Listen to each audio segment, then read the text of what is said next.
এবং অলরেডি আমার কানে যদিও একটা কেস এসেছে, সেগুলোকে কেন্দ্র করে আমি রাষ্ট্রের উচ্চ পর্যায়ে কথা বলেছি এবং আশা করি যে এই ধরনের ঘটনাগুলো কমানোর জন্য প্রশাসনিক দিক থেকে একটা ভালো সাপোর্ট হয়তো ইনশাল্লাহ আশা করছি আমরা পাবো, ইনশাল্লাহ আপনারা দোয়া করেন। আর দ্বিতীয়ত যারা আমাদের ভিন্ন ঘরানার আছে, তাদেরও যারা উপর পর্যায়ের আলেম ওলামা আছে, তাদের সাথেও আমি এই বিষয়টি নিয়ে কথা বলেছি এবং তাদের থেকেও পজিটিভ রিপ্লাই পেয়েছি। এবং এই দুই পজিটিভ রিপ্লাইকে সামনে রেখে কিভাবে সামনে এগিয়ে এই জিনিসগুলোকে কমানো যায় সেটার উদ্যোগ আমরা অতি দ্রুত নিব, ইনশাল্লাহ নিচ্ছি, কথা চলতেছে। বেদাতিরা আহলুল হাদিসদের মসজিদ দখল করে নিচ্ছে। প্রথম কথা হচ্ছে যে বাংলাদেশের মতো একটি রাষ্ট্র, যেই রাষ্ট্রকে কেউ বলছে গণতান্ত্রিক রাষ্ট্র, কেউ বলছে সাম্য নিরাপত্তার রাষ্ট্র, কেউ বলছে সেকুলারিজম ধর্মনিরপেক্ষ রাষ্ট্র, যেই মূলনীতিতে আপনি আসেন না কেন, এখানে যদি একটা হিন্দুর শান্তি স্বাধীন মতো তার দিন প্রচারের, তার ইবাদত করার অধিকার থাকতে পারে, তাহলে অবশ্যই একজন আহলুল হাদিস সালাফি মানহাজের অনুসারী ব্যক্তির তার দিন প্রচারের পালন করার, মসজিদ মাদ্রাসা তৈরি করার অধিকার আছে এবং এই অধিকারের স্বীকৃতি সবাইকে দিতে হবে। এবং আমার বিশ্বাস যে এমন কাউকে খুঁজে পাওয়া যাবে না যে অধিকারের স্বীকৃতি দিবে না। তাহলে এই অধিকারটা লঙ্ঘন হচ্ছে কি কারণে? প্রথমত এখানে উভয় পক্ষ থেকে কারণ থাকতে পারে। এক নম্বর কারণ থাকতে পারে কিছু কিছু জায়গায় এমন ন্যারো মাইন্ডেড মানুষের বসবাস, যারা এই বিষয়টাকে আহলুল হাদিস বা গায়ের মুকাল্লিদিয়াত এই বিষয়টাকে একদম বাতিল ফিরকার অন্তর্ভুক্তের মধ্যে ফেলে দেয়। অথচ আমি আব্দুল্লাহ দারুল উলুম দেওবন্দে একবার একটা বৈঠকে ছিলাম, যেখানে ভারত উপমহাদেশের বড় বড় দেওবন্দি আলেমরা উপস্থিত হয়েছিল, যেখানে বিষয় ছিল গায়ের মুকাল্লিদিয়াত কা ফিতনা। ওখানে দারুল উলুম দেওবন্দের ছাত্রদের দাবি অনুযায়ী তাকে যারা বাহরুল উলুম বলে, বাহরুল উলুম নেয়ামাতুল্লাহ আজমি, তিনি আমার ওস্তাদ, এখনো জীবিত আছে, ওনার একটা বক্তব্যের বিষয় ছিল কিয়া আহলে হাদিস আহলুস সুন্নাত ওয়াল জামাত সে খারিজ হ্যাঁ, এটা ওনার বক্তব্য বিষয় ছিল। তথা আহলে হাদিসরা কি সত্য যে মানহাজ আহলুস সুন্নাত ওয়াল জামাত এর বাইরে একটা বাতিল ফেরকা? তখন উনি দীর্ঘ 1-1.5 ঘন্টা বক্তব্য দিয়েছিলেন, যেটা আমি নিজে ওখানে বসে থেকে শুনেছি, তার বক্তব্যের পয়েন্টগুলো নোট করেছি। যে বক্তব্যের সামারিতে উনি এটাই বলেছেন যে না, তিনি একজন দেওবন্দি আলেম, তিনি বলেছেন যে না, আহলে হাদিসরা আহলুস সুন্নাত ওয়াল জামাতের অন্তর্ভুক্ত। কিন্তু এই জিনিসটা জানার জন্য তো জ্ঞান অর্জন করা লাগবে, পড়া লাগবে। এই জন্য আমি ভারত উপমহাদেশে আহলে হাদিসদের ইতিহাসের উপর আমার লম্বা বক্তব্য আছে। আহলে হাদিসদের ইতিহাসের উপর আমার বক্তব্যটা যদি কেউ শুনে, যে কোনো বাংলা ভাষাভাষী যে কোনো মতবাদের অনুসারী মানুষ, যে কোনো মাযহাবের অনুসারী মানুষ, শুধু ভারত উপমহাদেশে আহলে হাদিসদের ইলমে ইতিহাস এই বক্তব্যটা যদি শুনে এবং ওখান থেকে আমার বক্তব্য শুনে নিয়ে যদি 2-1 মিনিটও স্টাডি করে ক্রস চেক করে যে আব্দুল্লাহ যা বলছে তা ঠিক কিনা, আব্দুল্লাহ যা বলছে তা ঠিক কিনা, তাহলে এতটুকু অবশ্যই ঘোষণা দিতে হবে যে আহলে হাদিসরা বাতিল ফিরকা নয়, তাদেরকে ঘোষণা দিতে হবে যে বাতিল ফিরকা নয়। কিন্তু এর জন্য জ্ঞান লাগবে। কিন্তু একদল আবেগী মানুষ থাকে যাদের সেই ন্যূনতম জ্ঞানটুকু নাই, তারা তখন পাগলের মতো আচরণ করে। এবং এই পাগলের মতো আচরণের আমরা দুইভাবে সমাধান করতে পারি: প্রশাসনের সহযোগিতা নেওয়া এবং তাদের যারা বড় আলেম ওলামা আছে, যাদের মধ্যে মোটামুটি আহলুল হাদিস সম্পর্কে একটা স্বচ্ছ এবং ভালো ধারণা আছে। যেমন ধরেন বর্তমান ধর্ম প্রতিমন্ত্রী যিনি আছেন, ধর্ম উপদেষ্টা যিনি আছেন, তিনি আমাদের আহলে হাদিসদের প্রায় সব বড় বড় মাদ্রাসায় গেছেন, আমার সাথেই কয়েকবার দেখা সাক্ষাৎ হয়েছে। তিনি জানেন যে আহলে হাদিসরা কি চিন্তা চেতনা রাখে, কি করে, তাদের মানহাজ কি, তাদের বক্তব্য কি, খুব ভালোভাবে জানেন। তো এরকম আরও মানুষজন আছে যারা আহলে হাদিসদের সম্পর্কে পজিটিভ ধারণা রাখে। তাদের ইনফ্লুয়েন্সটা আমাদের কাজে লাগাতে হবে এবং প্রশাসনের সহযোগিতা নিতে হবে। এবং অলরেডি আমার কানে যদিও একটা কেস এসেছে, সেগুলোকে কেন্দ্র করে আমি রাষ্ট্রের উচ্চ পর্যায়ে কথা বলেছি এবং আশা করি যে এই ধরনের ঘটনাগুলো কমানোর জন্য প্রশাসনিক দিক থেকে একটা ভালো সাপোর্ট হয়তো ইনশাল্লাহ আশা করছি আমরা পাবো, ইনশাল্লাহ আপনারা দোয়া করেন যেন সেটি আমাদের জন্য সহজ হয়, বলেন আল্লাহুম্মা আমিন। আর দ্বিতীয়ত যারা আমাদের ভিন্ন ঘরানার আছে, তাদেরও যারা উপর পর্যায়ের আলেম ওলামা আছে, তাদের সাথেও আমি এই বিষয়টি নিয়ে কথা বলেছি এবং তাদের থেকেও পজিটিভ রিপ্লাই পেয়েছি। এবং এই দুই পজিটিভ রিপ্লাইকে সামনে রেখে কিভাবে সামনে এগিয়ে এই জিনিসগুলোকে কমানো যায় সেটার উদ্যোগ আমরা অতি দ্রুত নিব, ইনশাল্লাহ নিচ্ছি, কথা চলতেছে। তো আশা করব এবং আল্লাহ সুবহানাহু ওয়া তাআলার নিকটে দোয়া করব যেন বাংলাদেশের মাটি আহলুল হাদিসদের জন্য এক উর্বর দাওয়াতের ক্ষেত্রে পরিণত হয়, আল্লাহুম্মা আমিন। তবে একটু আত্মসমালোচনার দরকার আছে। এত কিছু বলার পর কি একটু আত্মসমালোচনার দরকার আছে? দেখবেন আমি আমার বহু বক্তব্যে বলেছি যে দাওয়াতের পদ্ধতি হতে হবে নম্র এবং ভদ্র। মুসা আলাইহিস সালামের মতো নবীকে যদি ফেরাউনের মতো কাফেরের সাথে ভদ্র ভাষায় কথা বলতে বলা হয়, নম্র ভাষায় কথা বলতে বলা হয়, অথচ আল্লাহ জানেন যে ফেরাউন হেদায়েতপ্রাপ্ত হবে না, এটা আল্লাহ জানেন যে ফেরাউন হেদায়েতপ্রাপ্ত হবে না, তারপরেও আল্লাহ মুসা আলাইহিস সালামকে বারবার বলছে তুমি নরম ভাষায় কথা বলবা। তো আমাদেরও কিছু আসলে বক্তব্য এমন হয়ে যায় যে ওই বই আগুনে পুড়িয়ে দাও, অমুক কে অমুকের বাচ্চা বা তমুক ইবলিস বা শয়তান, এই ধরনের যে গালিগালাজগুলো আমরা ব্যবহার করি, এটা তো আসলে একটা মানুষের ক্ষেত্রেও ব্যবহার করা উচিত না। এটা মুসলমানের ক্ষেত্রে ব্যবহার করা তো বহু দূরের কথা, একজন বিধর্মীর ক্ষেত্রেও ব্যবহার করা উচিত না। আল্লাহ সুবহানাহু ওয়া তাআলা যত জায়গায় পবিত্র কোরআনে ইহুদি, নাসারা, মুশরিক এবং এদেরকে যত জায়গায় সম্বোধন করেছেন, সম্মান দিয়ে সম্বোধন করেছেন। দেখেন আজকের যারা আল্লাহ বলছে যে এরা অভিশপ্ত, ইহুদিরা অভিশপ্ত, আল্লাহ কোরআনে বলছেন, আল্লাহ কোরআনে বলছে এরা মুসলমানদের সবচেয়ে শত্রু হবে। আবার আল্লাহ যখন তাদেরকে দাওয়াত দিচ্ছে, ডাকছে, মানে ইহুদিদেরকে দাওয়াত দিচ্ছে, ডাকছে, তখন কোরআনের আয়াত দেখেন, ইয়া বানি ইসরাঈল আযকুরু নি'মাতি আল্লাতী আন'আমতু আলাইকুম। কোথাও বলছে ইয়া বানি ইসরাঈল আযকুরু, বলতে বলছে ফাজ্জালতুকুম আলাল আলামিন, বলছে হে বানু ইসরাইলেরা। বানু ইসরাইল বলাটাই সম্মান। বানু ইসরাইল মানে ইয়াকুবের ছেলে, ইয়াকুব আলাইহিস সালাতু ওয়াস সালামের ছেলে। হে বানু ইসরাইলেরা, স্মরণ করো সেই দিনের কথা যেদিন আমি আল্লাহ তোমাদের উপর কত নিয়ামত দিয়েছিলাম, স্মরণ করো সেই দিনের কথা যেদিন আমি আল্লাহ তোমাদের উপর কত দয়া করেছিলাম। আল্লাহ একটি অভিশপ্ত জাতিকে এভাবে ডাকতেছে, তাদেরকে সম্মান দিয়ে, তাদের অতীত ইতিহাস স্মরণ করিয়ে ইমোশনালি তাদেরকে অ্যাটাক করতেছে ইমোশনালি। এবার যখন খ্রিস্টানদের কথা আসতেছে তখন কি বলতেছে যে এই খ্রিস্টান কাফের। আল্লাহ সুবহানাহু ওয়া তাআলা কোরআন মাজিদে কোথাও এইভাবে দাওয়াত দিয়ে বলে না যে এই কাফেরেরা, এভাবে বলে যে ইয়া আহলাল কিতাব, হে কিতাবের অনুসারীরা। আহলে কিতাব বলাটাই সম্মান।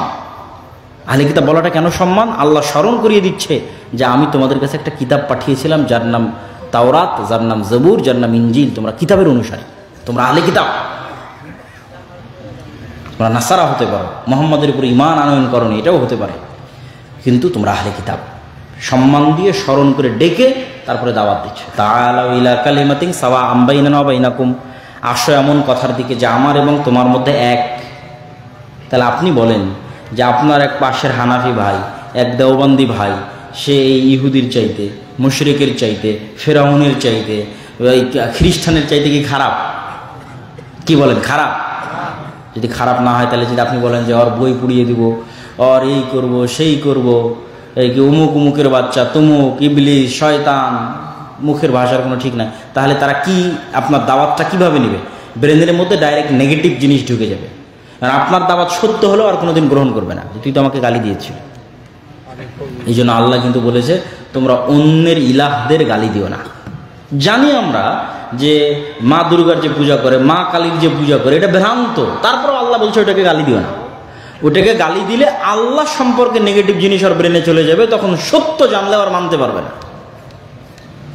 তো এই জন্য আমাদেরও একটু আত্মসমালোচনা দরকার আছে যে আমি একটা জায়গায় মসজিদ তৈরি করলাম, আহলে হাদিসরা মসজিদ তৈরি করে সেখান থেকে ধরেন ফতোয়া দেওয়া শুরু করলাম যে সব হানাফিরা কাফের, সব হানাফিরা মুশরিক, হিন্দু জান্নাতে গেলেও হানাফিরা জান্নাতে যাবে না। তাহলে হলো? তাহলে আপনি দাওয়াতি কাজ করা জানলেন না। তাহলে আমরা হাজার চেষ্টা করেও কিন্তু আপনাকে ট্যাকেল দিতে পারবো না। তৃতীয় আর একটা নসিহা, আত্মসমালোচনা, সেটা হচ্ছে আমাদের ভাইয়েরা বিভিন্ন জায়গায় দেখা যাচ্ছে বড় কোনো প্রতিষ্ঠান বা বড় কোনো একটা প্ল্যাটফর্মের সাথে যোগাযোগ রক্ষা করা ছাড়াই তারা দেখা যাচ্ছে যে কার্যক্রম শুরু করে দিচ্ছেন, আলেম ওলামাদের পরামর্শ নিচ্ছেন না, আলেম ওলামাদের দিক নির্দেশনা নিচ্ছেন না। আবার বিপদে পড়ে গেলে দৌড়ে হয় আলেম ওলামার কাছে যাচ্ছেন, না হয় এর কাছে দৌড়াচ্ছেন। তো আমার কথা যে কাজ শুরু করার আগেই আলেম ওলামাদের পরামর্শ নেন। আহলে হাদিসদের যে প্ল্যাটফর্মগুলো আছে সেগুলোর পরামর্শ নেন, পরামর্শ নিয়ে কাজ শুরু করেন, তাহলে দেখবেন আপনার কাজে ভুল হবে এবং এই ধরনের সমস্যা কমে আসবে। আল্লাহ সুবহানাহু ওয়া তাআলা আমাদের কবুল করুক, আল্লাহুম্মা আমিন। বক্তব্যের শেষের দিকে এসে আপনাদের কাছে কয়েকটা উদাত্ত আহ্বান। সেটা হচ্ছে যে আমি যে এতক্ষণ বক্তব্য দিলাম এগুলো হচ্ছে ক্ষণিক, এগুলো হারিয়ে যাবে। কিন্তু এই দেখছে বনী ইসরাঈলের এই বিশাল ঘটনা, এই পুরো জেরুজালেম বিজয়ের ঘটনা, পুরো ফিলিস্তিন বিজয়ের ঘটনা বইয়ে লিখিত আকারে আছে। আমার লেখা বই ফিলিস্তিনের সমসাময়িক মুসলিম বিশ্ব, রাশিয়া ইউক্রেনের পাবেন, আফগানিস্তান তালেবান পাবেন, যা বর্তমান মুসলিম বিশ্বে চলতেছে তার সবগুলো এই বইয়ে পাবেন।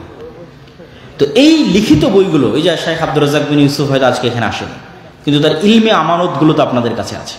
এবং আমরা যে কার্যক্রমগুলো করতেছি সারা বাংলাদেশে, এই কার্যক্রমগুলো তো আপনারা দেখছেন, কিন্তু সারা কই? এই রমজানে 500 মক্তব দাওয়া ইলাল্লাহর অধীনে ছিল, পরিচালিত হয়েছে। যেই 500টা মক্তবের প্রত্যেকটা শিক্ষক জামিয়া সালাফিয়াতে গিয়ে ট্রেনিং নিয়েছে। 1 নাম্বার, যেই 500 শিক্ষক জামিয়া সালাফিয়া গিয়ে ট্রেনিং নিয়েছে তার যাতায়াত খরচ দাওয়া ইলাল্লাহ বহন করেছে, ওখানে থাকা খাওয়া বহন করেছে, ট্রেনিং খরচ বহন করেছে।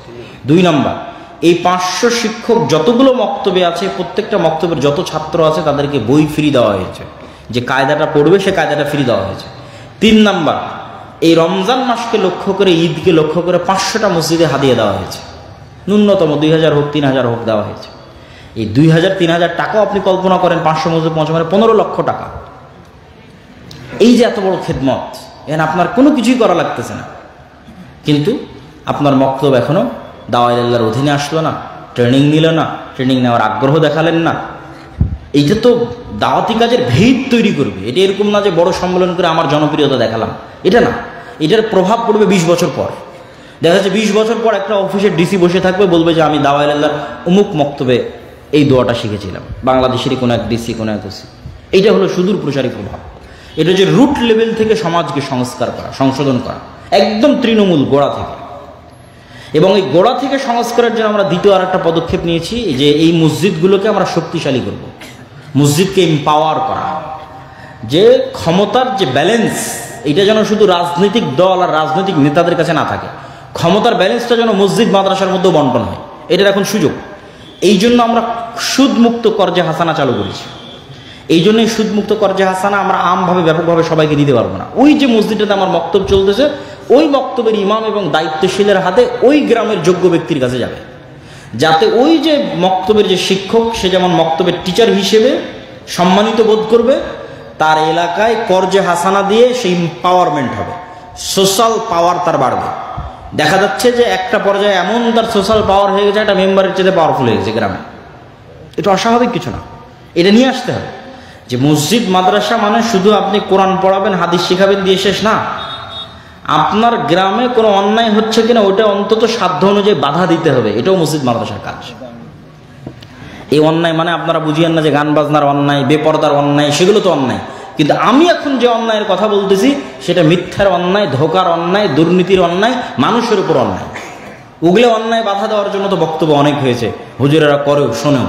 কিন্তু যখন দেখবে যে না অমুক জায়গাতে একটা মেম্বার, একটা উপজেলার চেয়ারম্যান একটা জিনিস অন্যায় করতেছে, একটা সালিশ অন্যায়ভাবে করতেছে, টাকা নিয়ে সালিশ করে দিচ্ছে, জমি জোর করে দখল করে নিচ্ছে, বা আর যে কোনো অন্যায়, মসজিদ মাদ্রাসার শিক্ষকেরা যাবে না, দূরে থাকবে। এইটা না, ওই সামাজিক অন্যায় বাধা দিতে হবে। ডিমান্ডের ভিত্তিতে বিয়ে হচ্ছে, বাধা দিতে হবে।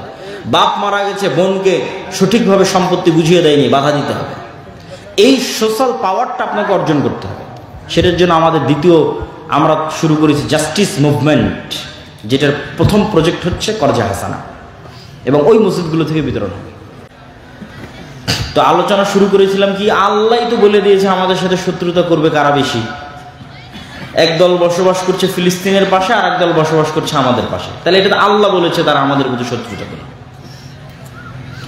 কারণ কি এই শত্রুতার মূল কারণ হচ্ছে সুপারিয়রিটি থিওরি। সুপারিয়রিটি মানে হচ্ছে নিজেকে জন্মগতভাবে অন্যের চাইতে বেস্ট কল্পনা করা। ইহুদিরা বাই বর্ন জন্মগতভাবে মনে করে যে তারা চোজেন বাই দ্য গড, আল্লাহ কর্তৃক বাছাইকৃত, আর তারা বাদে আর বাকি সবাই তাদের গোলাম।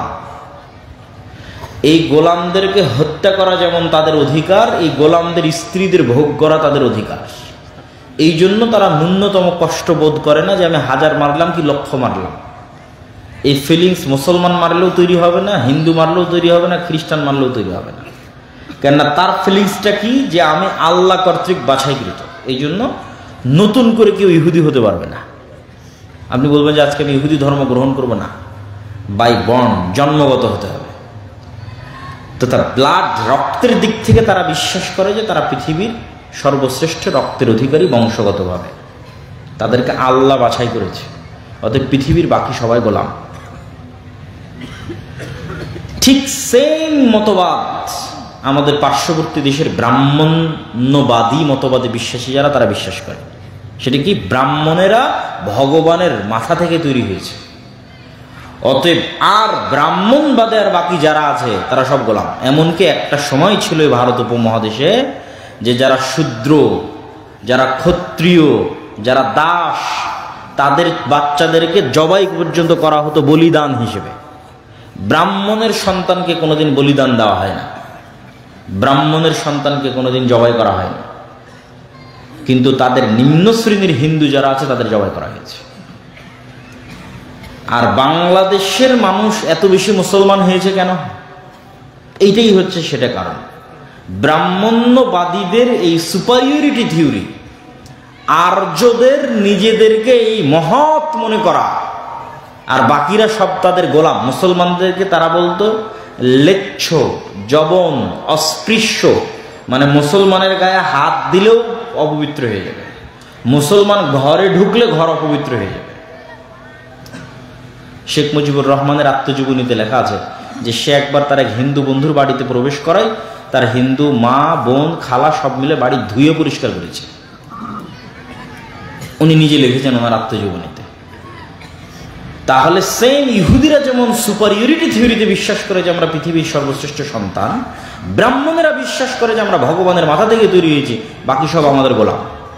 আর মুসলমানেরা তো আরো নিকৃষ্ট পশু, এদের কোনো গণনার মধ্যে, পশু প্রাণী হিসেবে গণনার মধ্যে পড়ে না, মানুষ হিসেবে গণনা তো বহু দূরের কথা, না ইহুদিদের কাছে না ব্রাহ্মণ্যবাদীদের কাছে। তাহলে বাংলাদেশের মুসলমানের এত মুসলমান হলো কেন? এত মুসলমান হওয়ার কারণ হচ্ছে বাংলাদেশের নিম্নবর্ণের হিন্দুরা যখন দেখলো, বেশিরভাগ নিম্নবর্ণের হিন্দুরা ইসলাম গ্রহণ করেছে, নিম্নবর্ণের হিন্দুরা যখন দেখলো যে এত সুন্দর একটা ধর্ম যেখানে কোনো জাতপাত নাই, একই মসজিদে সবাই সমানভাবে দাঁড়াচ্ছে, পায়ে পা মিলিয়ে সমানভাবে উজু করতেছে, কোনো ভেদাভেদ নাই, না রঙের, না জাতের, না পাতের, তাহলে এত জুলুমের মধ্যে কে থাকবে? লাথি মারো এই জুলুমের ধর্মকে, গ্রহণ করো সাম্যতার ধর্ম, সম্মানের ধর্ম, মর্যাদার ধর্ম ইসলাম। তখনই বাংলাদেশে মানুষ, হাজার হাজার মানুষ ইসলাম গ্রহণ করেছে। ইসলামের এই সাম্যতা, এই মর্যাদা, এই সম্মান, এই মানবতা দেখে আমাদের পিতৃপুরুষরা, আমাদের আদি পিতারা। কিন্তু ব্রাহ্মণদের ওই স্বভাব কিন্তু পরিবর্তন হয়নি। আর আজকে যারা ক্ষমতায় আছে তারা সেই কট্টর ব্রাহ্মণ্যবাদী। সুতরাং বিশ্বাসগতভাবে তারা মুসলমানদেরকে শত্রু মনে করে, এবং এমন পর্যায়ে তারা এই শত্রুতাকে নিয়ে গেছে যে শত্রুতা করারও একটা লিমিট থাকতে হয়। তারা এই শত্রুতাটাকে এমন পর্যায়ে নিয়ে গেছে যে তারা ভারতের ইতিহাসকে পর্যন্ত অস্বীকার করতেছে।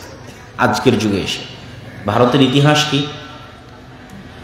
একটা হিস্টোরিয়ান, একজন ঐতিহাসিকও ডকুমেন্ট দিতে পারবে না যে একটা টাকা মোগলরা ভারত থেকে আফগানিস্তানে নিয়ে গেছে, ভারত থেকে উজবেকিস্তানে নিয়ে গেছে, ভারত থেকে কাজাখস্তান, বোখারায় নিয়ে গেছে। একটা টাকা ভারত থেকে মোগলরা পাচার করেছে। কেননা মুসলমানদের স্বভাবের মধ্যেই নাই যে মুসলমানরা কোনো দেশ বিজয় করলে সেখান থেকে টাকা পাচার করবে, স্বভাবের মধ্যে নাই। মুসলমানেরা যখন যে দেশ বিজয় করেছে চিন্তা করেছে ওটাই আমার দেশ, ওটাকে উন্নত করতে হবে। এটা তো ব্রিটিশদের স্বভাব, যখন যে দেশ বিজয় করেছে কেমনে চুরি করে সব ধন দৌলত চুরি করে নিয়ে যাওয়া যাবে, ওই সমুদ্রের ওপারে যেন কেউ ধরতে না পারে। চারদিকে সমুদ্র, ইংল্যান্ডের চারিদিকে সমুদ্র, যেন কেউ ধরতেই না পারে। সব জিনিস, টাকা পয়সা, ধন দৌলত চুরি করে নিয়ে চলে গেছে। কিন্তু মোগলদের নামে কেউ একটা ডকুমেন্ট দেখাবে যে এখান থেকে চুরি হয়েছে না। মোগলরা একটা টাকা যদি ইনকাম করেছে আল্লাহর ওয়াস্তে, সেটাই ভারতের পিছনে বিনিয়োগ করেছে। সেটা দিল্লির জামে মসজিদ হোক, সেটা ওই তাজমহল হোক, সেটা আর যেটাই হোক না কেন, লালকেল্লা হোক, যেটাই হোক, শালিমার বাগান হোক, কাশ্মীরের, প্রত্যেকটা অর্থ তারা ভারতের পিছনে ব্যয় করেছে। এবং যেই মুহূর্তে বাদশাহ আলমগীর এই পুরো ভারতের নেতা, আজকের ব্রাহ্মণ্যবাদীরা বলে যে আমাদের অখণ্ড ভারত লাগবে, তো অখণ্ড ভারত তো হিন্দুদের কোনোদিন প্রতিষ্ঠাই হয়নি। অখণ্ড ভারত প্রতিষ্ঠা যদি হয়ে থাকে মুসলমানদের হয়েছিল বাদশাহ আলমগীরের আমলে, বলেন আল্লাহু আকবার।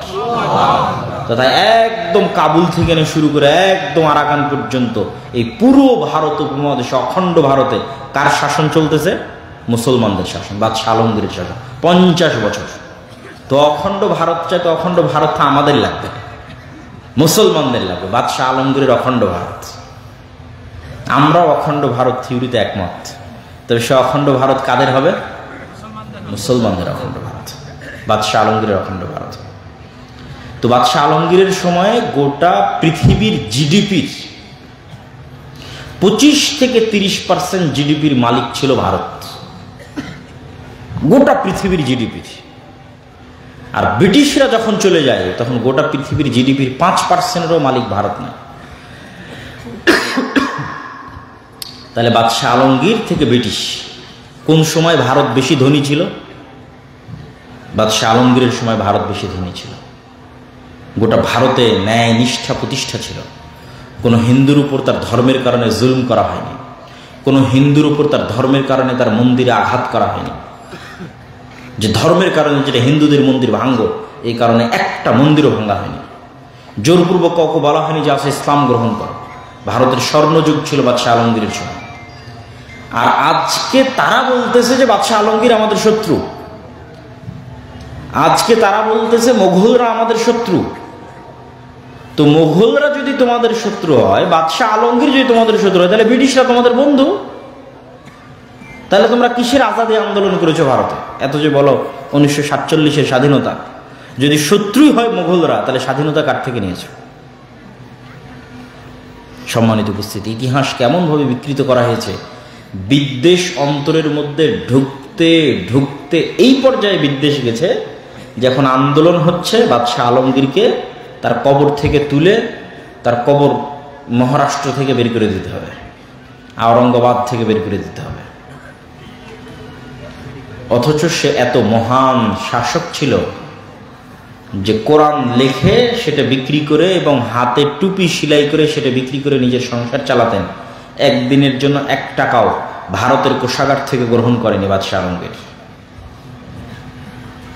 এবং তাদের বাপদাদারা সবাই বড় বড় মাজার তৈরি করেছে, তাজমহল, আরো বড় বড় মাকবারায় হুমায়ুন, বাবরের মাকবারা, হুমায়ুনের মাকবারা।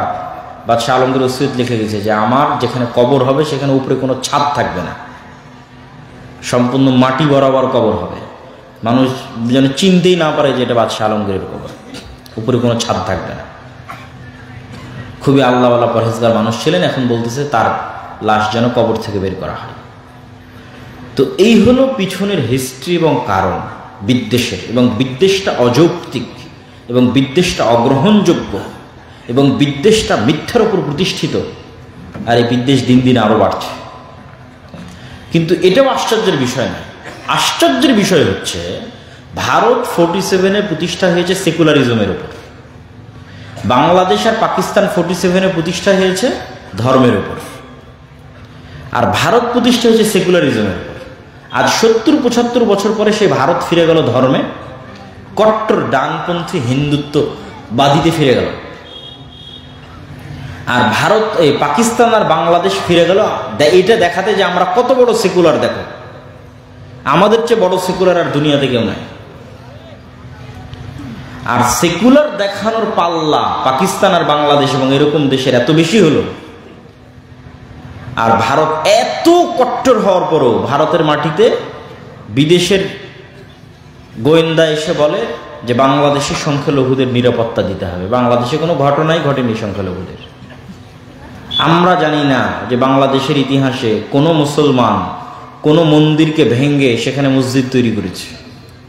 একটা উদাহরণ যে বাংলাদেশের ইতিহাসে বা পাকিস্তানের ইতিহাসে কোথাও একটা মন্দির ভেঙে সেখানে মসজিদ তৈরি করা হয়েছে, কোথাও কোনো হিন্দুকে গণপিটুনিতে হত্যা করা হয়েছে না। এর বিপরীতে অহরহ ঘটতেছে ভারতে। মসজিদ ভাঙ্গো, এটা নাকি আগে মন্দির ছিল, সব মসজিদই নাকি আগে মন্দির ছিল, এই জন্য সব মসজিদ ভেঙে মন্দির তৈরি করে। আর যে কোনো মুসলমান যদি শুধু বোঝা যায় যে হ্যাঁ তার কাছে গরুর গোস্ত আছে বা ছিল বা ফ্রিজে আছে, ওকে ধরে হত্যা করো, অথবা হোলি খেলায় অংশগ্রহণ করেনি তাকে হত্যা করো, অহরহ প্রতিদিন ঘটতেছে। তাহলে সংখ্যালঘু নির্যাতন কোথায় হচ্ছে? ভারতে হচ্ছে। এবং দেখেন যে আমরা যতই ডক্টর ইউনূস সরকারের প্রশংসা করি, তারপরেও এটা বাংলাদেশের সেকুলারিজম এবং নতজানু নীতির প্রমাণ। হ্যাঁ, বাংলাদেশের সরকার বাংলাদেশের চাহিদার কথা বলেছে, বাংলাদেশের স্বার্থের কথা বলেছে। আর নরেন্দ্র মোদী ফেসবুকে পোস্ট দিয়েছে যে আমি ডক্টর ইউনূসকে বাংলাদেশে অবস্থানরত হিন্দুদের নিরাপত্তার বিষয়ে আমার কনসার্ন জানিয়েছি। তো ডক্টর ইউনূস কি জানাতে পারতো না যে আপনার দেশে বসবাসরত মুসলমানদের নিরাপত্তা নিয়ে আমরা উদ্বিগ্ন? পারতো না? পারতো না? পারতো। কিন্তু এটাই হচ্ছে আমাদের অবস্থানের জায়গা, যে তারা তাদের ধর্ম ভুল হওয়ার পরও, ভ্রান্ত হওয়ার পরও, বাতিল হওয়ার পরও তার ধর্মে সে কট্টর। আর মুসলমানের দিন সত্য, মুসলমানও জানে, ডক্টর ইউনূসও জানে যে ইসলাম একটা সত্য ধর্ম, সত্য দিন, সবাই জানে মুসলমানেরা। কিন্তু মুসলমানেরা এই দিনের উপর কট্টর নয়। কে কত কম্প্রোমাইজ করতে পারে, কে কত সেকুলার হতে পারে। আমাকে যদি এক গালে একটা থাপ্পড় মারে আর এক গাল পেতে দেবো, ভাই এটা তো মেরেলে, কেন? আমি সেকুলার। তাহলে তারা ভ্রান্তির উপর কট্টর, আর মুসলমানেরা সত্যের উপর সেকুলার, সত্যের উপর কম্প্রোমাইজ করছে। এই জন্য আমি আমার আজ থেকে ৩-৪ মাস আগের বক্তব্যগুলোতে বলেছি যে বাংলাদেশের লোকজন ফেসবুকে প্রচুর লেখালেখি করে, ট্রল করে ভারতের লোকজনকে নিয়ে, ইদানিং তা আরও বেশি। তখন আমি উত্তরে বলেছি, সব জায়গায় বলেছি যে তোমরা যে বলতেছো যে তারা হচ্ছে গোমূত্র পান করে অথবা গোবর পান করে, এই জন্য তাদের গায়ে শক্তি নাই, তারা ভীরু কাপুরুষ, আর আমরা মহাশক্তিশালী, আমরা গরুর দুধ পান করি, উমুক তুমুক ইত্যাদি, আমরা একদম ধুয়ে ফেলে দেবো, এই করে নেবো, সেই করে নেবো, অসংখ্য কথাবার্তা। তো কিন্তু এটার মানদণ্ডটা কোথায়? এটার মানদণ্ডটা যে জায়গায়, সে জায়গায় দাঁড়ালে তুমি ফেল হয়ে যাওয়া। এটার মানদণ্ডটা হচ্ছে সে গরুর মূত্র তার দিনের অংশ মনে করে খায়। বুঝেননি মনে আমার কথা? গরুর মূত্রের মতো একটা বিষয় বা গোবরের মতো একটা বিষয়কে তার দিনের উপর সে কট্টর কত, যে এইরকম একটা ভুল বিষয়কেও সে পান করে তার দিনের উপর কঠোরতার কারণে। তাহলে ও সাহসী। আর তুমি যদি সাহসী হও, তুমি তো দাড়ি রাখতে ভয় পেয়েছো, তুমি তো টাকনোর উপর কাপড় তুলতে ভয় পেয়েছো। কে কোথায় জঙ্গি বলে দিবে, কে সন্ত্রাসী বলে দিবে। বিদেশে যাবে, আমেরিকা যাবে, ইংল্যান্ডে যাবে, দাড়িটি কাটো, কাটে পাসপোর্টের জন্য দাঁড়াও, মাথা থেকে টুপিটি সরাও, সেটা পাসপোর্টের জন্য দাঁড়াও। তো তুমি তো আগেই তোমার ধর্মকে বিক্রি করে দিয়েছো। তাহলে সাহসী কে? ও ভ্রান্তের উপর হতে পারে, কিন্তু ভ্রান্তের উপর কঠোরতা প্রমাণ করে যে ও প্রকৃত সাহসী। তোমার দিন সত্য হতে পারে, কিন্তু তোমার দিন সত্য হওয়ার পরও তোমার দুর্বলতা প্রমাণ করে তোমরা ভীরু কাপুরুষ। তাহলে এই জিনিসগুলোর সমাধান হচ্ছে, এই জন্য আমি বলেছি যে সারা পৃথিবী ডানপন্থী কঠোরতার দিকে যাচ্ছে। একমাত্র মুসলমানেরাই পাগল যে তারা সবসময় সেকুলারিজমের কথা বলতেছে। ডানপন্থী কঠোরতা বলতে ইসরায়েল ডানপন্থী কট্টর, মানে নিজ ধর্মে কট্টর। ভারত ডানপন্থী কট্টর, ধর্মের নামে ক্ষমতায় গেছে, ব্রাহ্মণ্যবাদী। তো এরা যদি ধর্মের নামে ক্ষমতায় গিয়ে সন্ত্রাসী না হয়, তো মুসলমান ধর্মের নামে ক্ষমতায় গিয়ে কেন সন্ত্রাসী হবে? কোন যুক্তিতে? আমেরিকাও ডানপন্থার দিকে আগাচ্ছে। আমেরিকার মাটিতে পরিবার বিরোধী যত আইন ছিল সব বাতিল করে দিচ্ছে ট্রাম্প। বাইবেল স্কুলগুলোতে অধ্যয়ন চালু করতেছে। এটা একদিক থেকে ভালো, কিন্তু আমি যেটা নিতে বলতেছি সেটা হচ্ছে যে তাই কট্টর ডানপন্থী ধর্মের দিকে আগাচ্ছে। আর আমরা একমাত্র মুসলমান, কত ধর্ম থেকে দূরে থাকা যায়। তাহলে আমার দাবির সাথে না আল্লাহ একমত হবে, না আমার দাবির সাথে পৃথিবী একমত হবে। 2 নম্বর যে বিষয় এখানে উল্লেখ করা আছে, ফিলিস্তিন। ফিলিস্তিনকে আমরা ফিলিস্তিন বলছি, কিন্তু কোরআন এবং হাদিসে সেটাকে বলা হয়েছে শাম, মানে সিরিয়া। আজকের ইসরায়েলও সিরিয়া, আজকের ফিলিস্তিনও সিরিয়া, আজকের লেবাননও সিরিয়া, আজকের জর্ডানও সিরিয়া, আজকের সিরিয়াও সিরিয়া।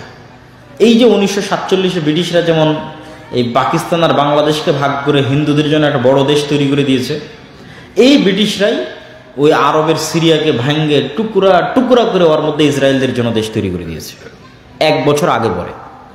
আমাদের বিশাল অখণ্ড ভারত, মুসলমানদের অখণ্ড ভারতকে ভাঙ্গে হিন্দুত্ববাদীদের জন্য একটা ভারত তৈরি করে দিয়েছে 47-এ, আর মুসলমানদের বিশাল অখণ্ড মধ্যপ্রাচ্য আরব ভূখণ্ডকে ভেঙ্গে 1948-এ ইহুদিদের জন্য তৈরি করে দিয়েছে ইসরায়েল। 1 বছরের ডিফারেন্স। সবগুলো শাম, সবগুলো সিরিয়া। এই জন্য প্রথমে মাথায় রাখতে হবে শাম, দ্বিতীয়ত মাথায় রাখতে হবে মসজিদে আকসা ও তার পার্শ্ববর্তী অঞ্চল। মসজিদে আকসা এবং তার পার্শ্ববর্তী অঞ্চলকে আল্লাহ কোরআনে 2 বার বলেছে বরকতময়, আর 2 বার বলেছে পবিত্র ভূমি।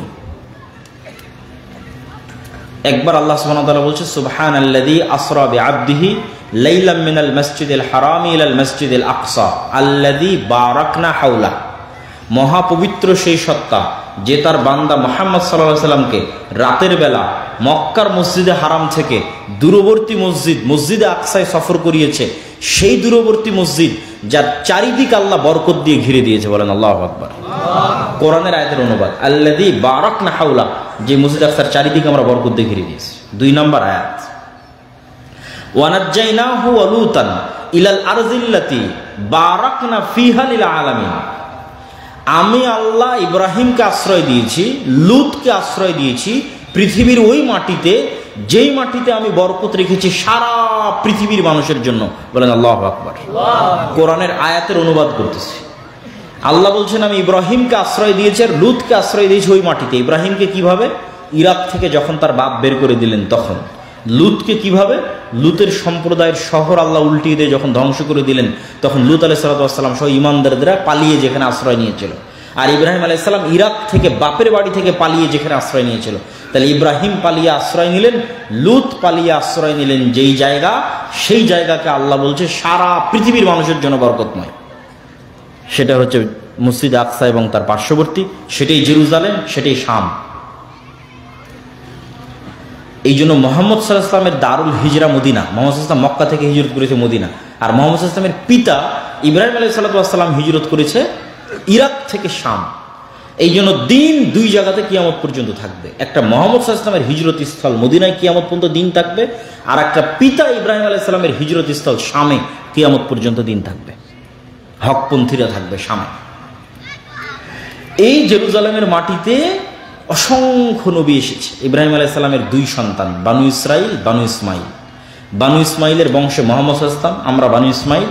আর বানু ইসরাইলের বংশে একদম ইব্রাহিম আলাইহিস সালাম থেকে শুরু করে ইসহাক, ইয়াকুব, ইউসুফ, মুসা, ঈসা, হারুন, দাউদ, সুলাইমান, জাকারিয়া, অসংখ্য নবী, যার বেশিরভাগ নবী জেরুজালেম এবং তার আশেপাশে, মসজিদ আকসা এবং তার আশেপাশে।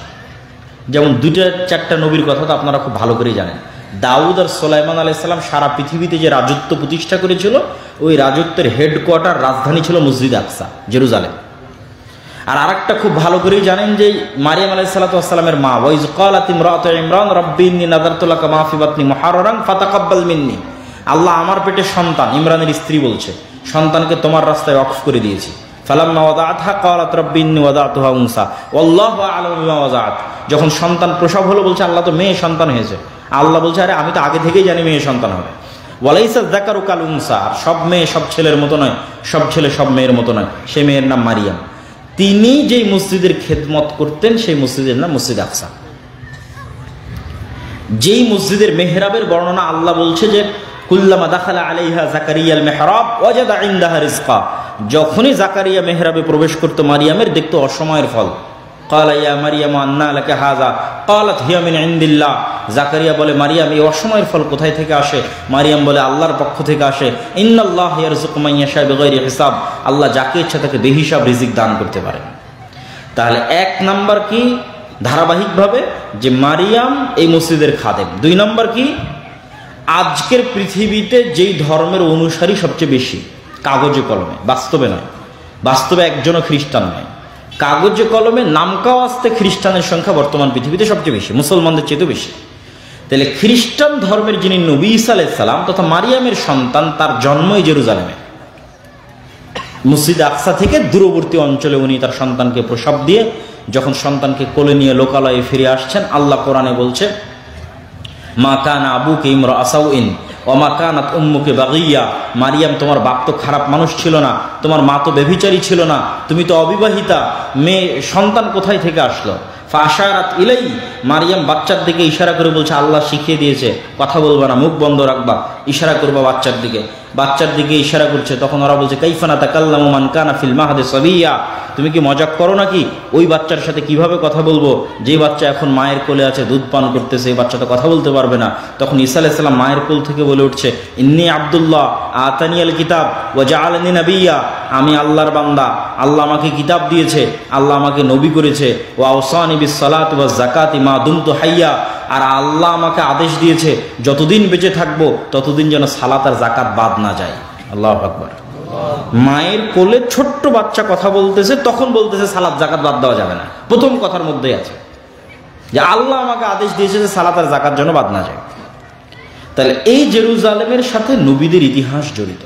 এবং এখানে আরেকটা সূক্ষ্ম জিনিস আপনাদের মনে রাখতে হবে, ইউরোপ এবং আমেরিকার মানুষেরা চামড়ার অহংকার করে, যে আমাদের চামড়া সাদা চামড়া, আফ্রিকান নিগ্রোরা তো একদম কালো, এই জন্য ওদেরকে গোলাম বানিয়ে রাখে, আর এশিয়ারা যেহেতু শ্যামা সাদা অথবা শ্যামা মেটে, এদেরকেও একটু ডিসকোয়ালিফাই মানে ভিন্ন দৃষ্টি দেখে।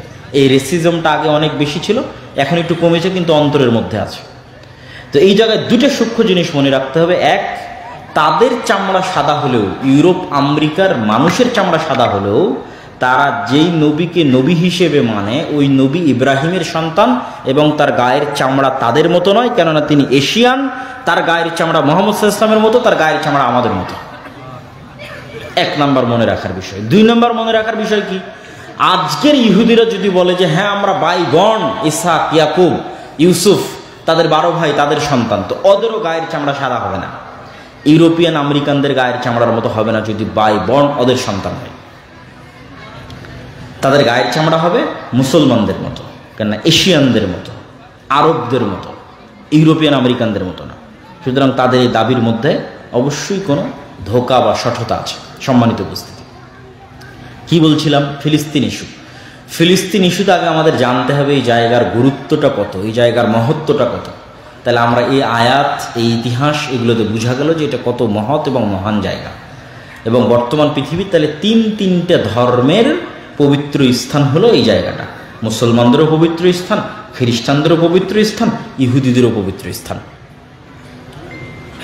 এবং এই জন্য ওমর রাদিয়াল্লাহু তাআলা আনহু যখন জেরুজালেম বিজয় করে, না খ্রিস্টানদের জায়গায় নামাজ পড়েছে না ইহুদিদের জায়গায় নামাজ পড়েছে। উনিও খুব বুদ্ধিমান ছিলেন, চৌকস ছিলেন।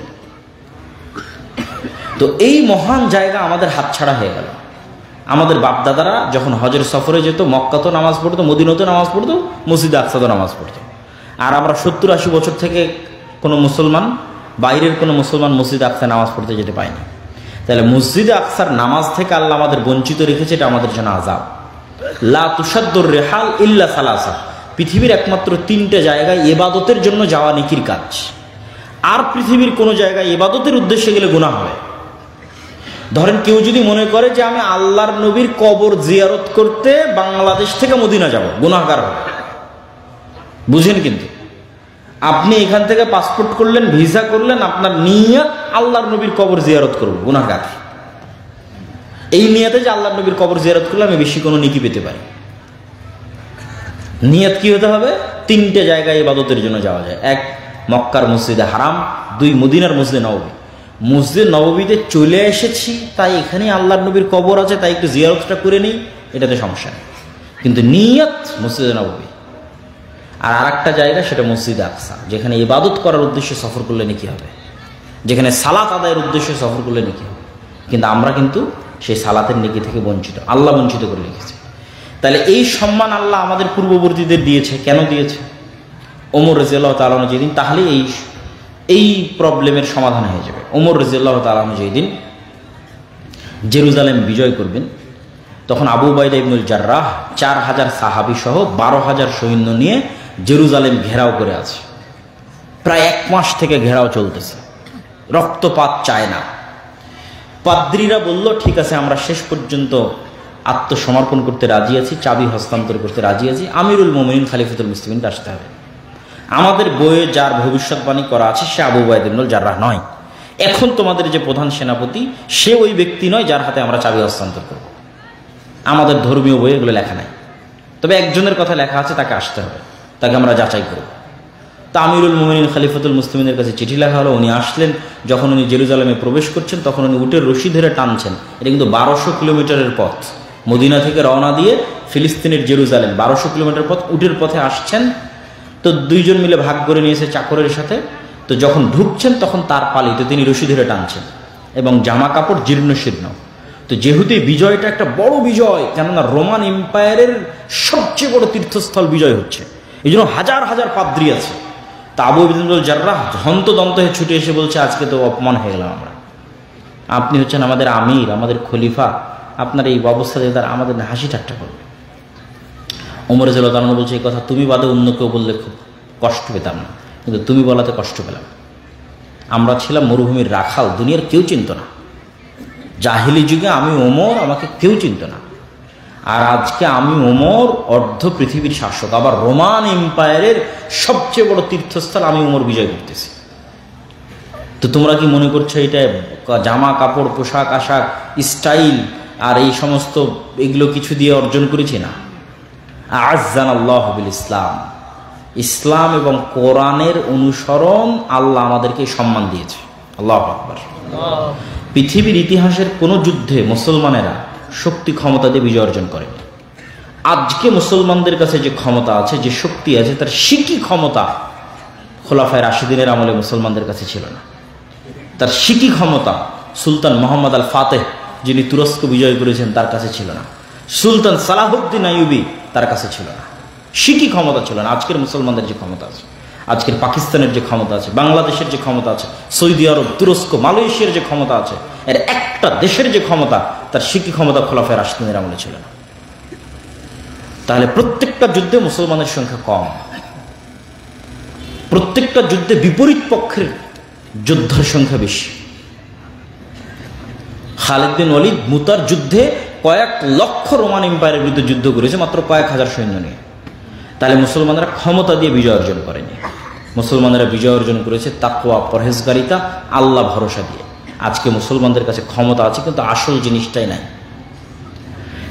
এই আসল জিনিসটা যে হারিয়ে গেছে, এটা আমি বহু বক্তব্যে বলেছি। আজকেও বক্তব্য যেহেতু দীর্ঘায়িত করবো না, সংক্ষিপ্ত করে নিয়ে আসি, একটু সারমর্ম বলি যে মুসলমানেরা সেই জায়গাটা হারিয়ে ফেলেছে। সেটা কি? আজকের মুসলমানেরা হচ্ছে আজকের যুগের বানু ইসরাইল। ওই যুগের বানু ইসরাইলদের কথা আলামতের সাথে এই যুগের বানু ইসরাইল কথা আমরা মিল আছে। ওই যুগের বানু ইসরাইলদের কথা কি বলছে আল্লাহ? ওয়াইজ নাজ্জাইনাকুম মিন আলি ফিরআউন ইয়াসুমুনাকুম সুআল আযাব ইউযাব্বিহুনা আবনাকুম ওয়া ইস্তাহয়ুনা নিসাআকুম। স্মরণ করো সেই দিনের কথা যেই দিন ফিরআউন তোমাদের ছেলে সন্তানদের জবাই করত, মেয়ে সন্তানদের বাঁচিয়ে দিত। তাহলে এটা 4000 বছর আগে ফিরআউন বানু ইসরাইলদের সাথে করত। আজ 4000 বছর পরে আজকের যুগের ফিরআউন এর চেয়ে জঘন্য কাজ করতেছে, ছেলেকেও মারতেছে, মেয়েকেও মারতেছে। গত 1.5 বছরে 50,000 হত্যা করেছে। তাহলে একটা মিল যে ওই যুগে বানু ইসরাইলদের যা লেভেল ছিল, আজকের যুগে আমাদের তাই লেভেল। ওই যুগের ফিরআউন, এই যুগের ফিরআউন। 2 নম্বর মিল হচ্ছে চরিত্রে। ওই যুগের বানু ইসরাইলের চরিত্রের মিলটা দেখেন। ওই যুগের বানু ইসরাইলেরা চোখের সামনে দেখলো, আল্লাহ বলছে ওয়াইজ ফারাকনা বিকুমুল বাহরা, আমি যখন সমুদ্রকে বিদীর্ণ করে দিলাম আর মুসার বানু ইসরাইলদের জন্য রাস্তা তৈরি করে দিলাম। একটা না, 12টা রাস্তা, 5 5 10 তার সাথে 2, 12টা রাস্তা তৈরি করে দিলাম। তো ফিরআউনকে চোখের সামনে ডুবতে দেখার পরও বানু ইসরাইলেরা মুসা আলাইহিস সালামকে বলছে লান নুমিনা লাকা হাত্তা নারাল্লাহ জাহরা, মুসা তোমার উপর ঈমান আনয়ন করবো না যতদিন না তোমার আল্লাহকে সচক্ষে না দেখছে। বলে নাউজুবিল্লাহ। আরে তোরা তো এখনই দেখলি তোদের সামনে ফিরআউন ডুবে মরলো। কোন ফিরআউন? যে ফিরআউন তোদের ছেলে সন্তানদের জবাই করতো, সে ডুবে মরলো। তাহলে তোরা কোন লজ্জায় বলি যে আল্লাহকে না দেখলে ঈমান আনয়ন করবো না? 2, যেহেতু লোহিত সাগর পার হওয়ার পর এই অঞ্চলটা হচ্ছে মরুভূমি, তো পানির কোনো ব্যবস্থা নাই, সাগরের পানি লবণাক্ত। তখন বানু ইসরাইলরা মুসা আলাইহিস সালামকে বলছে ওয়াইজ ইসতাসকা মুসা লিকওমি ফাকুল নাযরিব বিআসাকাল হাজার ফানফাজারাত মিনহু 12 আইনা। মুসা পানির ব্যবস্থা করে দাও। আল্লাহ তো ফিরআউনকে ডুবিয়ে দিল, খাবার নাই, পানি নাই, পানির ব্যবস্থা করো। মুসা আলাইহিস সালামকে আল্লাহ বলছে, মুসা তোমার হাতের লাঠি পাথরে আঘাত করো। মুসা আলাইহিস সালাম লাঠি পাথরে আঘাত করলো, মরুভূমিতে পাথর ফেটে পানি বের হতে লাগলো। আল্লাহু আকবার। এবং আল্লাহ বলছে তাও একটা দুটো নয়, 12টা ঝর্ণা তৈরি হলো। 12টা ঝর্ণা। রাস্তা পার হওয়ার সময় যেমন 12টা রাস্তা তৈরি হয়েছিল সমুদ্র পার হওয়ার সময়, এখন ঝর্ণা তৈরি হওয়ার সময় 12টা তৈরি হলো। খাবার কই?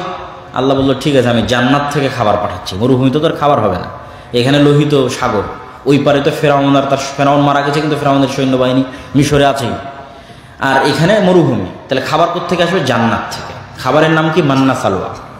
সব মুফাসসিরিনে কেরাম মান্না সালোয়ার ব্যাখ্যা দিতে গিয়ে লিখেছে, আজকের পৃথিবীর যেটা সবচেয়ে দামি মাশরুম, তার সাথে পাখির গোস্ত। তো আমি রিসার্চ করে দেখলাম যে আজকের পৃথিবীর যেটা সবচেয়ে দামি মাশরুম, যেটার কথা কোরআনে বলা আছে মান্না সালোয়া, সেই মাশরুমের বর্তমান বাংলাদেশি টাকায় 1 কেজি মাশরুমের দাম 4 থেকে 5 লক্ষ টাকা। তাহলে যেই মাশরুমের 1 কেজির দাম 4 থেকে 5 লক্ষ টাকা, ওটা জান্নাত থেকে আসতো, তার সাথে পাখির গোস্ত আসতো। এইটা ভক্ষণ করতো তারা, আর পাথর থেকে ঝর্ণা বের হতো। এরপরও বানু ইসরাইল মুসা আলাইহিস সালামকে বলছেন যে লান নাসবিরা আলা তুআমিন ওয়াহিদ ফাদউ লানা রাব্বাক। এক খাবার আমাদের ভালো লাগে না, তোমার আল্লাহকে বলো এই মরুভূমির মধ্যে থেকে পেঁয়াজ, ডাল, আদা, রসুন বের করে দিতে। তো এই যে বানু ইসরাইলের এই স্বভাব, তখন মুসা আলাইহিস সালাম বলল যে ঠিক আছে, তুমি যদি আদা, ডাল, চাল, রসুন চাও, তাহলে এই মরুভূমি পার হলেই সুজলা সুফলা শস্য শ্যামলা বাংলাদেশের মতো একটা ভূমি আছে, তার নাম ফিলিস্তিন, প্রচুর জাইতুন আবাদ হয়, যুদ্ধ করে বিজয় করো।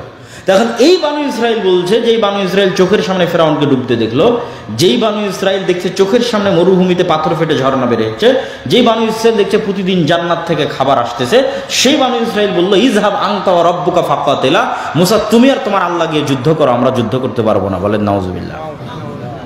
আচ্ছা, আপনারা কি জানেন যে এই বানু ইসরাইলের জন্য 12টা ঝর্ণা কেন তৈরি হয়েছিল? 12টা রাস্তা কেন তৈরি হয়েছিল? এরা ইউসুফ আলাইহিস সালামের 12 ভাইয়ের বংশধর, এরা ইয়াকুব আলাইহিস সালামের 12 সন্তানের বংশধর, এরা নবীদের সন্তান, এরা ইব্রাহিমের সন্তান, ইসহাকের সন্তান, ইয়াকুবের সন্তান, ইউসুফের ভাই। ইউসুফ আলাইহিস সালামের মৃত্যুর 300 বছর পর মুসা আলাইহিস সালাম এসেছে। সব রক্ত, সেম রক্ত, ইব্রাহিম আলাইহিস সালামের রক্ত, ইসহাক আলাইহিস সালামের রক্ত, ইয়াকুব আলাইহিস সালামের রক্ত। তাহলে নবীর সন্তানেরা বলতেছে যে আল্লাহকে যতক্ষণ দেখবো না ততক্ষণ ঈমান আনয়ন করবো না। নবীর সন্তানেরা বলতেছে তুমি আর তোমার আল্লাহকে যুদ্ধ করো। তাহলে কিভাবে নবীর সন্তানেরা এতটা সংকীর্ণ মনা হয়ে গেল, এতটা ধোঁকাবাজ, এতটা মুনাফিক, এতটা সঠতাপূর্ণ হয়ে গেল? কেমনে? তো আমি যে বলেছি যে আজকের যুগের মুসলমানেরা বানু ইসরাইল, তার জন্য আমি 2টা দলিল দিয়েছি। এক, আল্লাহ বানু ইসরাইলের এত লম্বা ঘটনা কোরআনে কেন বলবে? কোরআনে একটা কথাও ফেলে দেওয়ার নয়।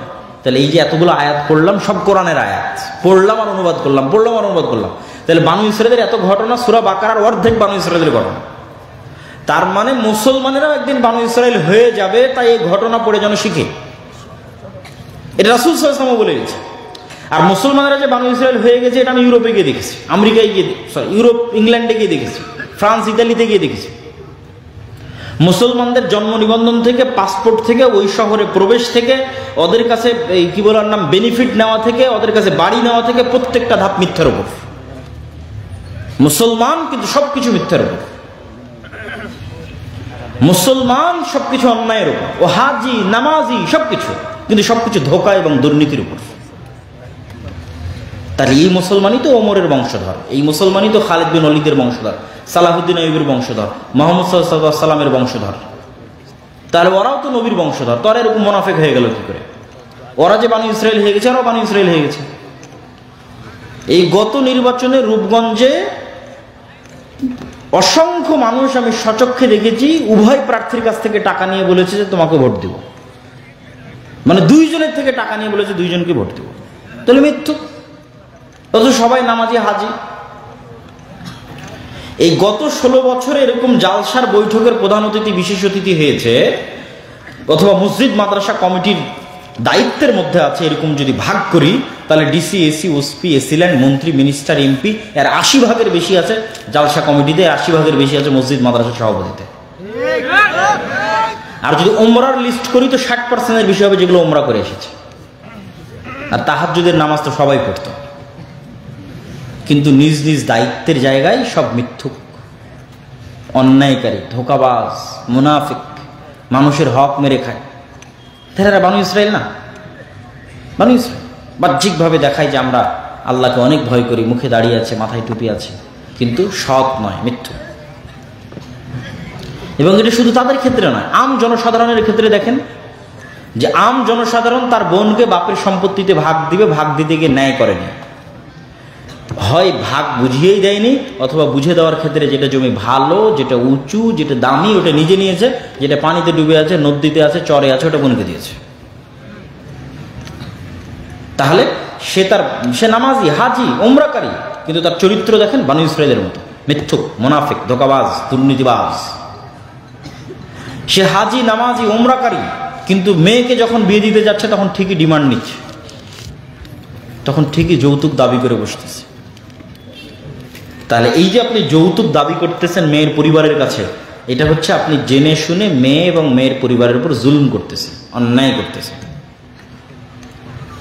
তথা আপনি মিথ্যা, ধোঁকা এবং অন্যায়ের উপর প্রতিষ্ঠিত আছেন। এখন কারো উত্তর কি যে ওরা নবীর সন্তান হয়ে এরকম হয়ে গেল, আর আমরাও উম্মতে মুহাম্মাদী এরকম হয়ে গেলাম, দুইজনই আমরা বানু ইসরায়েলদের মতো হয়ে গেলাম, ওরাও নবীর সন্তান, আমরাও সম্মানিত। ঘটনা কি? ঘটনা হচ্ছে ইউসুফ আলাইহিসসালামের মৃত্যুর পর যখন ফেরাউনরা ক্ষমতা নিল, তখন যেহেতু ইউসুফ আলাইহিসসালামও আগের সরকারের ক্ষমতার জোট সঙ্গী ছিল, মন্ত্রী ছিল, ইউসুফ আলাইহিসসালামের ভাইয়েরাও বড় বড় মন্ত্রী, মিনিস্টার, বিভিন্ন পদে ছিল।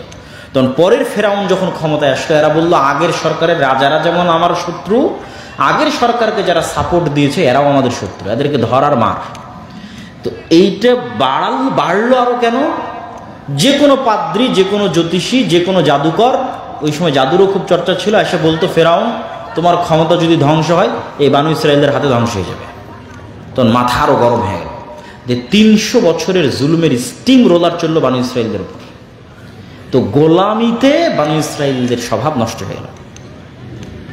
গোলামিতে যে স্বভাব নষ্ট হয় তার প্র্যাকটিক্যাল উদাহরণ দিই। ধরেন আমি মনিব, আমার 2টা গোলাম আছে, আমি এই একটা রুটি ওই গোলামরা 2-3 দিন থেকে না খেয়েছে দিয়ে দিলাম, তোরা মারামারি করে নিয়ে এলাম, তখন ওরা একটা রুটি নিয়ে মারামারি লেগে যাবে। একটা রুটির জন্য মিথ্যা বলবে, একটা রুটির জন্য ধোঁকা দিবে, একটা রুটির জন্য দুর্নীতি করবে, একটা রুটির জন্য মারবে। তাহলে গোলামের নেচার তৈরি হচ্ছে যে গোলাম খাবার নিয়ে কাড়াকাড়ি করে, এবং খাবার নিয়ে কাড়াকাড়ি করতে গিয়ে মিথ্যা বলে, টাকা নিয়ে কাড়াকাড়ি করে, টাকা নিয়ে কাড়াকাড়ি করতে গিয়ে মিথ্যা বলে, দুর্নীতি করে একটা টাকার জন্য। এটা গোলামের নেচার। তো এরকম পালিয়ে লুকিয়ে এরকম চুরি চামারি দুর্নীতি ধোঁকা করতে বাধ্য হয়ে গেছে 300 বছর। এই জন্য মুসা আলাইহিস সালামকে আল্লাহর বানু ইসরায়েলদের সাথে মানুষ করেনি। আল্লাহ জানতেন মুসাকেও যদি বানু ইসরায়েলদের সাথে রাখি তো ইও তো গোলামের মতো পালিয়ে বেড়াবে, তাহলে সেও যদি গোলামের মতো পালিয়ে বেড়াতে এরও তো স্বভাব চরিত্র নষ্ট হয়ে যাবে, ও মিথ্যা বলা শিখবে, দুর্নীতি করা শিখবে, তো নেতা হতে পারবে না, নবী হতে পারবে না।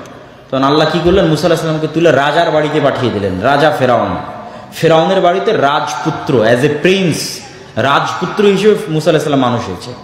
মানে টাকা পয়সা খাদ্য এগুলো নিয়ে মারামারি কাড়াকাড়ি গোলামি মিথ্যা ধোঁকা এগুলোর চতুর্পাশ সীমানার মধ্যে নাই। তাহলে স্বাধীন আত্মমর্যাদা সম্পন্ন হিসেবে মুসা আলাইহিস সালাম বড় হয়েছে। এই জন্য মুসা আলাইহিস সালাম যেই দিন দেখছে যে ফেরাউনের একটা লোক বানু ইসরায়েলের একটা লোককে অত্যাচার করছে, তো মুসা আলাইহিস সালাম যদি বানু ইসরায়েলের সাথে বড় হতো, ওই বলতো আরে এটা তো আমরা দেখেই আসছি জন্মের পর থেকে এরকম জুলুম হয়, কিন্তু গোলাম, আমার বাপ মা 14 গোষ্ঠী গোলাম, দেখে কি আর মানা করি কি। কিন্তু উনি তো স্বাধীন, জুলুম সহ্য করতে পারেনি, একদিন জুলুম দেখেছে, এক থাপ্পড়ে অন দ্য স্পট জালেমকে হত্যা করে দিয়েছে। কেননা উনি স্বাধীন। এই জন্য ওনার সাথে বানু ইসরায়েলের মিলেনি। বানু ইসরায়েলরা গোলামি করতে করতে সংকীর্ণ মনে হয়ে গেছে। তো আমাদের মতো আজকের যুগের মুসলমানদের সকল সমস্যা হচ্ছে সারা পৃথিবীর মুসলমানেরা প্রায় 200 বছর ইউরোপিয়ানদের উপনিবেশ ছিল। ভারত পাকিস্তান বাংলাদেশের মুসলমানেরা ব্রিটিশদের গোলাম ছিল 190 বছর। যেই জমি এখন সিএএসএ আরএস পর্চায় আপনার নামে খাজনা কাটছেন, এই জমিতে খাজনা কাটতো জমিদারের নামে, জমির মালিকানাই ছিল না। নীল চাষ করে পিটিয়ে আদায় করা হতো, গোলাম। তখন একটা টাকার জন্য মিথ্যা বলা, একটা টাকার জন্য দুর্নীতি করা, একটা টাকার জন্য কাড়াকাড়ি করা, যেহেতু গোলাম, চাকরি নাই, তো গোলামি করতে করতে করতে করতে রক্তের মধ্যে মিথ্যা ধোঁকা দুর্নীতি ঢুকে গেছে। ঠিক ওই যুগের বানু ইসরায়েলদের মধ্যে যেভাবে ঢুকে গেছে। এটার আর একটা চাক্ষুষ প্রমাণ নেবেন যে ব্রিটিশরা যেহেতু আমাদের উপরে একটু কম জুলুম করেছে, ইতালি, ফ্রান্স, স্পেন এরা আফ্রিকার মুসলমানদের উপর আমাদের চাইতে 3 গুণ জুলুম করেছে। এই জন্য আফ্রিকার মুসলমানদের নেচার আমাদের চাইতে আরো বেশি নিম্ন স্তরে চলে গেছে। ইতালির রাজধানীতে, ফ্রান্সে, স্পেনের রাজধানীতে দেখবেন যত চোর, চামার, মদখোর, নেশাখোর, জুয়াখোর, আড্ডাখোর আছে তার বেশিরভাগই দেখবেন মুসলমান এবং আফ্রিকান মুসলমান, নট ইন্ডিয়ান অ্যান্ড পাকিস্তানি আর বাংলাদেশি মুসলমান না। এবং বাংলাদেশি, ইন্ডিয়ান, পাকিস্তানি মুসলমানদের চেয়ে ওদের নেচার আরো নিম্ন স্তরে চলে গেছে। কেননা ওদের উপর জুলুমটা, গোলামিটা ছিল আরো ভয়ঙ্কর, আরো ভয়াবহ। ফ্রান্স, স্পেন এবং ইতালির জুলুম, অত্যাচার। তাহলে এই ফিলিস্তিন ইস্যুর সারমর্ম হচ্ছে বর্তমান যুগের মুসলমানরা বানু ইসরাইল। বর্তমান যুগের মুসলমানদের মূল্য বর্তমান পৃথিবীতে বসবাস করা একটা পশু প্রাণীর মতো নয়। 3 নাম্বার, বর্তমান যুগের মুসলমানদের স্বভাব চরিত্র নামকা অবস্থায় বাহ্যিকভাবে ইসলামের সবকিছু ঠিক আছে, কিন্তু ভেতর থেকে মিথ্যুক, ধোঁকাবাজ, দুর্নীতিবাজ, মিথ্যার উপর প্রতিষ্ঠিত, নেতৃত্বের গুণ নাই। এগুলো গোলামির গুণ। নেতা কখনো মিথ্যা বলা জানে না। আবু সুফিয়ান কাফের মুশরিক, কিন্তু মিথ্যা বলা জানত না। মুহাম্মদ সাল্লাল্লাহু আলাইহি ওয়াসাল্লামের নামও মিথ্যা বলেনি। বাদশাহ হিরাক্লিয়াসের দরবারে জেরুজালেমে বসে মুহাম্মদ সাল্লাল্লাহু আলাইহি ওয়াসাল্লামের মিথ্যা বলেনি। আবু সুফিয়ান তখন কাফের মুশরিক। কেন? মিথ্যা বললে নেতা হওয়া যায় না। এবং বর্তমান পৃথিবীর 2টা সিস্টেম আমাদেরকে গোলাম রাখার জন্য, মানে ব্রিটিশরা তো আমাদের ছেড়ে চলে গেছে, তাহলে কেন আমরা স্বাধীন হতে পারছি না? স্বাধীন হতে পারছি না মানে স্বাধীন মানুষের নেচার, স্বাধীন মানুষের যে চরিত্র সেটা আমার মধ্যে আসতেছে না কেন? একটা আত্মমর্যাদাবোধ সম্পূর্ণ মানুষের চরিত্র আমার মধ্যে আসতেছে না কেন?